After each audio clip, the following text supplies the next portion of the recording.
One of the other founding fathers was Carl Olson, and he had a friend named Pete Jurgensen who was a Methodist. And there was a Methodist church in Los Gatos, which was building a new church. And so they were going to move the organ from the old church into the new church. But to their amazement, somebody decided to donate a new organ for the new church. Okay. So they had a surplus organ. And they put this announcement in a Methodist newspaper, which Pete picked up, and said, well, there's this spare organ down here.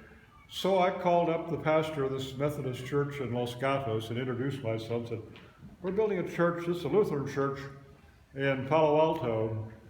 And he was very gracious and immediately said, well, Lutherans are great connoisseurs of fine music. We would certainly consider that. So he presented the proposition to his church council that they gift the pipe organ to us, which they did.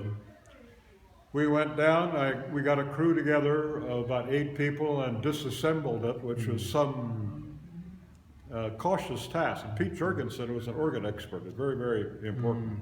I don't know if he's still alive or not, but then I arranged with my buddy George Spint, who was the pastor of Messiah Lutheran Church in Redwood City, to store all the parts of the organ in their loft for a couple, because we weren't ready here yet.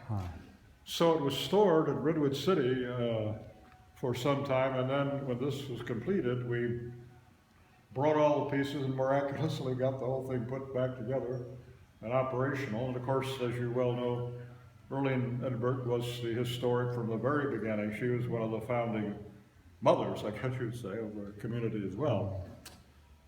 And I'm sort of disappointed to see, well, it's not here anymore, but it served us well for many years.